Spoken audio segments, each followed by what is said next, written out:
Today, we're here with Jeff Grobstein, the founder and CEO of Yieldeasy, where we'll be discussing multifamily apartments and PropTech startups. So, Jeff, tell us a bit about your background. Well, first of all, Zain, appreciate you having me on. Super pumped to be with you today. Give you a quick kind of overview. Obviously, we'll jump through a lot today, but obviously, go through my background. So I'm from the Philadelphia area, grew up here, lived in kind of the suburbs and migrated to the city for college. Went to Drexel University where I majored in finance and had a concentration in real estate. All of my kind of internships, if you will, were always in private wealth management and private equity and finance in general.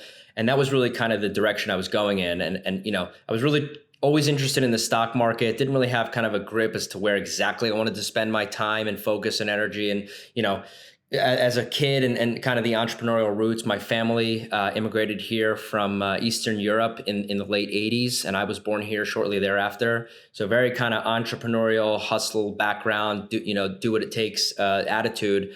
So always knew at some point I wanted to do something for myself, just didn't know where I'd break in and how I would do it. So finance was kind of the logical route.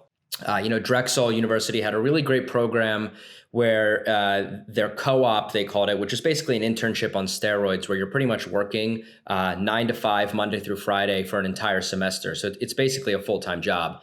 And so I jumped around every year where one was at a large wealth management fund. They had about $8 billion assets under management, where I was kind of supporting the analysts, the associates, the managing team. Another one was I worked at Susquehanna Growth Equity, which is a very well-known private equity shop. And I was kind of finding my rhythm and my groove in there. And real estate pretty much came on my screen, radar, call it, very unnaturally. I just always kind of had an affinity for homes and houses and architecture and buildings, and didn't really kind of wrap my mind around the fact that you could build a business around it. It was just so when you look at a Ferrari, like, look how nice that car is. Always like, oh, look how cool that building is. Really kind of learned at the age of 18 that you could get a real estate salesperson's license and sell these things. So I never sold anything in my life, but I got the real estate license.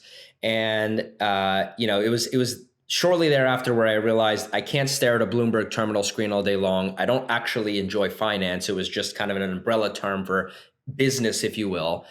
And so, I did the whole sell a house from my mom's friends type of deal, showed a couple units in Center City as rentals. And I was like picking up traction there and said, oh, this is really fun and enjoyable because you're kind of your own boss and you're on your own schedule.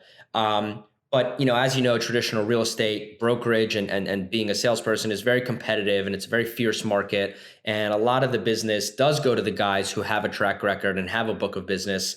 So when I had left Drexel and graduated in 2017, I was looking for a full-time job at that point. And I had the license, and I never really thought about using it as a full-time role because I, kind of had the traditional thought process of get into a big bank, an investment bank type role where, at some point you'll scale up and grow through the ranks and kind of climb the ladder, if you will.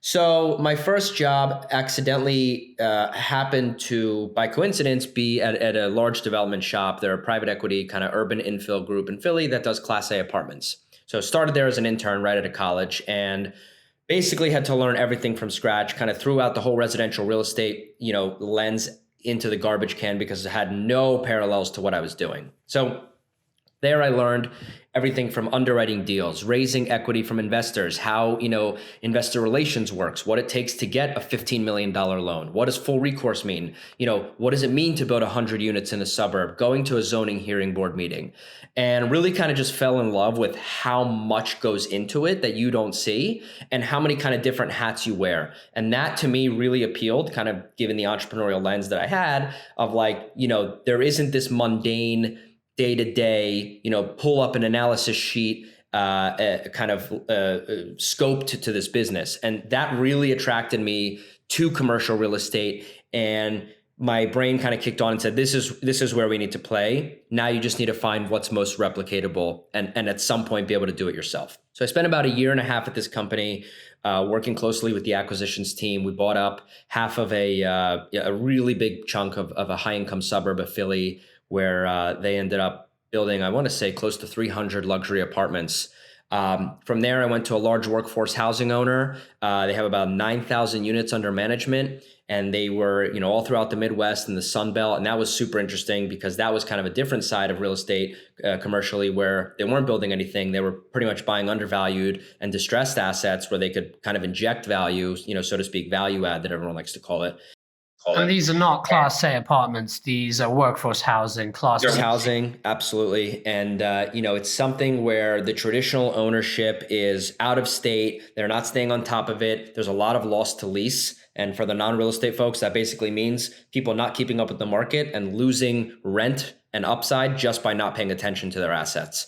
And so this was a very kind of shrewd owner who was, providing a great experience to the tenants, but at the same time, creating value for shareholders. And I saw this as like a kind of wow moment. And naturally, I'm a lazy person and I like to take a lot of shortcuts. And I kind of saw, wow, okay, so on the one side of this business, you have the development where from the moment you buy a piece of land to the time your tenant signs their first lease, this is almost a 2 to 3 year thing. Whereas here, you go in and at the closing table, you're buying 400 existing apartments with cash flow from day one, and you have a business plan as to how you're going to increase the value of this asset. And to me, that kind of was like, this is very replicatable. Notwithstanding the fact that I had no money at the time. And, it's a very capital intensive business. So my brain was thinking, is it possible to do on a smaller scale? How can I break into this space, buy, undervalued apartment buildings, whether they're small, round up family and friends money and kind of go through those, hurdles. So spent a year there, I think it was actually 2 years, I'm sorry. Bought, I want to say close to $20-30 million worth of real estate with them. Really kind of hunkered down on underwriting how these buildings are appraised with banks and so forth and so on, what the investor questions are. And really at the same time, kind of learning the business, but also seeing, for myself, like what it takes to be in this game. Finally ended up at a very large institutional kind of backed owner operator of a very similar asset class, but they were kind of hyper local to the tri-state PA, Jersey, Delaware area where I had more of a senior role. I was actually running the acquisitions department. And that for me was kind of the first kind of taste of entrepreneurial spirit where it's like, here's what we're targeting, go find it. And it was really just a game of turning over rocks, underwriting, 5 deals a day, calling owners off market, interacting with brokers. And so one of the most interesting deals we did was a very large deal in Delaware that we actually bought out of special servicing. It was, as people in the business like to call it, a deal with a lot of hair on it. And this was a massive, massive property that was super vacant, that required so much, work. And, seeing how much value you get when you buy something that a lot of people don't want to touch was really what attracted me to the space, similar to kind of Warren Buffett's whole methodology to buying undervalued stocks, right? And so, when you have something at baseline that's already worth something and you can buy it for pennies on the dollar because people think it's ugly, that's when you buy. And so we ended up buying close to $100 million, including renovation costs worth of real estate. I had an associate and an analyst on our team, and it was really kind of the time, and we were gunning. Real estate market, kept kind of getting hotter and hotter and hotter, and the principals of the company really would not move. And this is something I really respected was they never changed their kind of window, right? So it doesn't matter how hot the market is. We're not paying over at a certain price because that's going to eat into our returns. And that kind of discipline, I'm very young, and as a young person, I'm sure a lot of people can attest to it. There's kind of the instant that structure. You need that structure. You need that discipline. It's very easy if you haven't lived through multiple cycles to come in and play the market game where everyone's overbidding and finding a way to make the deal pencil. Absolutely. And I think at the end of the day, it just became as there was downward pressure on cap rates, cost of capital became lower. It really just became a game of financial engineering and who could underwrite the deal the most efficiently, even if the assumptions in the deal were the most insane things you've ever seen. I mean, and I'm sure you know very well yourself, some of these things that these brokers put out, it's almost laughable. And it became a very competitive game because you had a lot of guys who were proprietary, dollar guys. It was their own money, partner-owned company competing against these syndicator groups who were doing crowdfunding or whatever it may be, who frankly don't really have the best interest of their investors in mind. The business kind of slowed down at that point when a lot of the kind of silly capital came in. And, I figured that was a good time to kind of look at the stars and say, what do I want to be when I get older and kind of take that leap of faith. So I ended up, funny enough, jumping back into investment sales, working with a buddy of mine who had a boutique brokerage here in Philly, and we were selling, I would call it middle market size deals, $10 to $30 million. And we did that fairly successfully. Now, at this point in my story, we're gearing up to right about COVID, right as things were kind of starting to get a little weird. And I was taking my commission dollars and I was buying sub-tertiary and with the non-fancy way of saying that was I was buying kind of distressed homes in the Philly area where a lot of people didn't want to be buying them. And the reason I was like doing a single family or a multifamily? So I was buying single family rental homes that basically needed the basic bathroom, kitchen floors that, a lot of people, it was too small for the sub-institutional owner, but it was too big for the guy who was kind of doing the home flipping stuff. And my whole thing was go in, build a little brand around affordable luxury single family rentals in up and coming parts of Philadelphia and just kind of grow a little SFR portfolio. So that was like my first jump into entrepreneurial real estate. I had a GC, I had a property manager, I had a bunch of mortgage brokers that were running around trying to find me the best kind of refinancing, structures. And so we were really kind of going at it. And that was kind of where my head was going, was in this direction of build a small portfolio and kind of organically scale up, bring on friends and family investors where we can find bigger assets. And as we grow, we kind of build that same model, similar to the places where I've worked at. I was on my one of my recent homes, and when I decided I wanted to make the jump into small multi, because there's more efficiency, it's better for tax repercussions, and so it was almost as if the realtors and brokers I was working with, it was almost like I was speaking a different language, because anything outside the realm of a single family rental became, well, now there's the component of a rent roll. Now there's the component of a totally different way of underwriting these deals. And everything's under one roof, and one unit is a month-to-month lease. And, a lot of the listeners here will obviously understand what I'm talking about. It's very different from SFR to small multi. So we saw how fragmented the space was, my co-founder and I, and we've always talked about this, how there really is no efficient way to transact in this small multi-space. And it's for a variety of reasons. And I think the top, kind of 2 to 3 reasons is, the first is you have brokers in the space who, given the barriers of entry to getting a real estate salesperson's license, it's passing a test and networking your way in. And once these guys are in, the same time and effort it takes to sell a 7-unit building, 8-unit, 9-unit building is the exact same effort and time and stress it takes for a 30-unit building. And so any reasonable, logical human being is going to spend their time where there's, the largest reward. And so a lot of these deals were going to these, institutional brokerage houses, JLL, Marcus & Millichaps, and CBs, of the world, and some of the boutique, names in Philadelphia as well. And these kind of deals were, quote unquote, the crumbs that were left over that nobody wanted to touch. And it was too big for the residential realtor, too small for the institutional guys. And you kind of had this emergence of this new player in the space that's now known as, quote unquote, resi-mercial brokerages, which is basically a fancy way of saying a residential realtor who takes on an investment property with no real kind of understanding and background and track record of selling these things. And so we started digging into the numbers, and some of the things we saw were very staggering.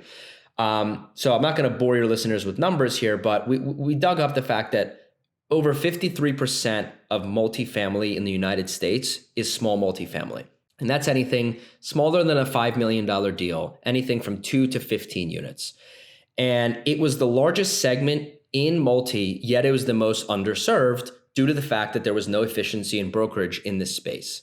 A lot of the owners in this in that segment also were used to paying 5-6%. And when you tell a mom and pop investor who wants to sell their turnkey rental property, that's fairly straightforward to understand that they need to pay 6% of their price to sell it, these people are going to find an alternative route, and people start selling principal to principal, owner to owner. And that takes a lot of opportunity off the table for investors who are willing to buy these things.